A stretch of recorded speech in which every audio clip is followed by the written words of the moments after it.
Well, tell us a little bit about Taillights and Radios. Taillights, and radios. This is my first studio album in about 5 years, and the album was actually done in a couple of pieces, so it's a little bit different than any record I've made in the past. And the premise of it was to do part of it that was a little bit reflective of the older sound that I've established over the years, and part of it is very edgy and very progressive and very forward-leaning, thus the name Headlights and Taillights. So it's kind of multiple meanings. The first single is out right now. We're top 30 on the Music Row charts, and we go for ads on Billboard March 18th. Already got a lot of stations on it early, so looking like we're going to take another run at this thing. I'm excited about getting the record out. I think right now we're looking at an early August release. We've had to back the drop date of the record up, but photo shoot's done. We're working on packaging and everything right now, getting all the liner notes and credits and everything done, so just about finished with the whole thing. So is Stop, Drop, and Roll part of the newer stuff you're putting out? Stop, Drop, and Roll is, and it's a real positive kind of love song. I haven't done a lot of things like that over the years. Most of my stuff has been very traditional, honky-tonk, heartbreak kind of things. So this is, I think this is a little bit more mature album. I challenged myself to do things that were really rangy, that were dynamic, a lot of modulations and things on this album. I tried to push myself artistically to grow and really challenging stuff.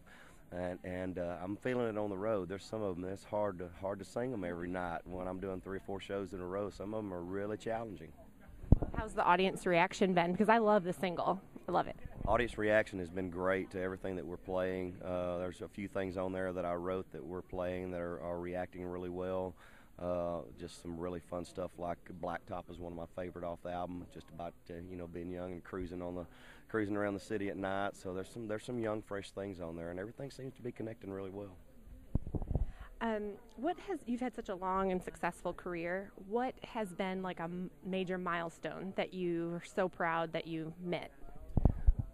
The biggest one for me was the last #1 record that I had, Find Out Who Your Friends Are. I'd been off the charts for several years, and I had started my own label, and it was a time before a lot of people are moving in that direction now, but I think I was very early on the front end of artists kind of taking more control of their careers.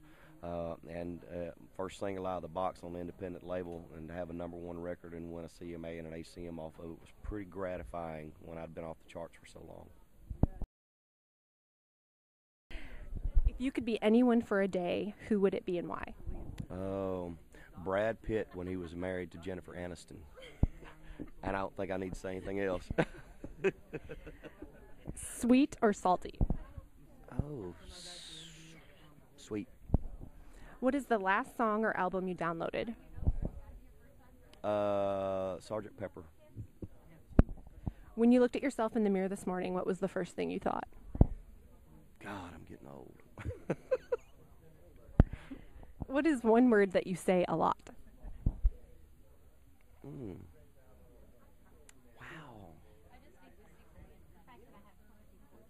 I don't know. Music?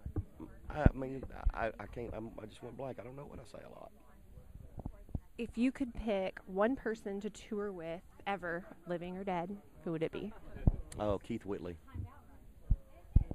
If you had written one song, what's one song you wish you had written? Time Marches On. Let's see. Finish a sentence. 10 years from now, I will be. Still doing the same thing that I'm doing right now.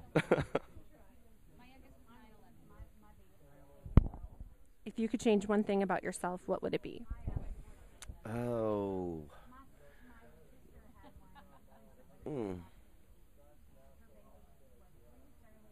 I'm perfect. I can't think of anything. I don't know. There's nothing I'd change. I'm absolutely perfect.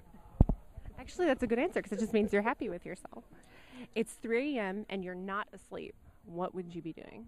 Watching the History Channel. That happens all the time.